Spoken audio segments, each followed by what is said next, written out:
नमस्कार। वैदिक दृष्टि चैनल में आज हम विपरीत राजयोग के बारे में बात करेंगे। जिस प्रकार राजयोग सुख, वैभव, उन्नति और सफलता देता है, उसी प्रकार विपरीत राजयोग भी शुभ फलदायी होता है। और जब विपरीत राजयोग बनाने वाले ग्रह की दशा चलती है, तब परिस्थितियां तेजी से बदलती हैं और व्यक्ति को कामयाबी और सफलता मिलती है। इस युग को विपरीत राजयोग क्यों कहा जाता है? क्योंकि ये ग्रह की स्थिति के द्वारा बनता है, यानी कि 6 हाउस का स्वामी यदि 8th या 12th में स्थित हो, या 8th हाउस का स्वामी 6 या 12th हाउस में स्थित हो, या 12th हाउस का स्वामी 6 या 8th हाउस में स्थित हो, तब ये योग बनता है। तो ये त्रिक भावों से विपरीत राजयोग क्यों बनता है? जैसे कि गणित का नियम है, माइनस माइनस प्लस हो जाता है, यानी कि जब दो अशुभ भाव और उनके स्वामियों के बीच संबंध बनता है, तो अशुभता शुभता में बदल जाती है। और विपरीत राजयोग इसी का उदाहरण है। ये 3 प्रकार से बनता है। पहला है हर्ष विपरीत राजयोग। इसमें छठे भाव का स्वामी 8वें या 12वें भाव में स्थित होना चाहिए, तब ये योग बनेगा। जैसे कि कुंडली है, इसमें छठे भाव का स्वामी शुक्र है और वो 8th हाउस में स्थित है, तो यहाँ पर हर्ष विपरीत राजयोग बना है। इस योग में जन्म लेने वाला जातक सुखी, भाग्यवान होता है। साथ ही क्योंकि ये छठा भाव हमारी हेल्थ को दर्शाता है और ये रोग का भी भाव है, रोग ऋण शत्रु का भाव है। तो लेकिन अगर इस भाव का स्वामी 8th या 12th भाव में चला गया, तो जातक की हेल्थ अच्छी होती है और जातक दृढ़ शरीर वाला और उसका चेहरा भी कांतिवान होता है। और ऐसा जातक पाप करने से डरने वाला होता है, इसलिए ऐसे जातक के रोग ऋण शत्रु नहीं होते हैं। दूसरी प्रकार से ये योग बनता है सरल विपरीत राजयोग कहते हैं इसको। इसमें 8th हाउस का स्वामी यदि छठे भाव में या 12वें भाव में स्थित होता है, तब ये योग बनता है।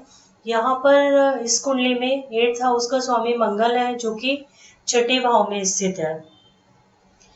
8th हाउस जो कि पंचम भाव से चतुर्थ भाव भी है, यानी कि पंचम भाव का सुख भाव भी होता है 8th हाउस, और इसी भाव से विपरीत राजयोग बन गया।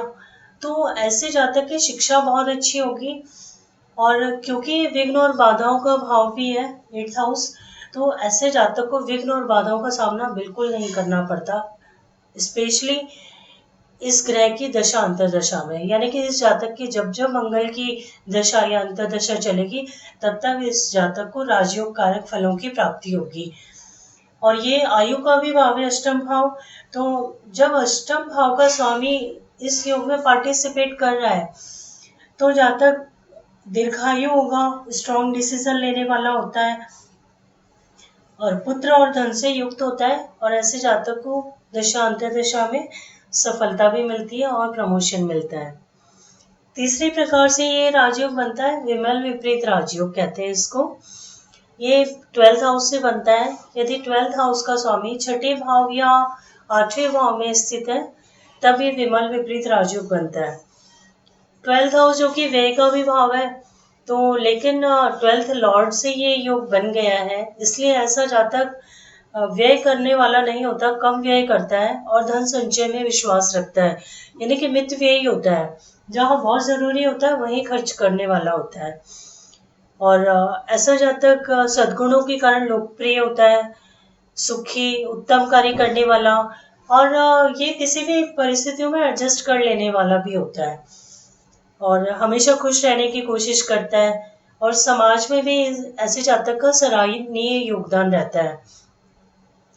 तो हमने देखा कि किस प्रकार त्रिक भावों के स्वामी विपरीत परिस्थितियों में योग बनाती हैं और जातक को राजयोग के समान फल प्रदान करती हैं। आगे के वीडियो में हम अन्य योगों के बारे में चर्चा करेंगे, जिसमें कि हम महाभागी योग के बारे में चर्चा करेंगे। Thank you.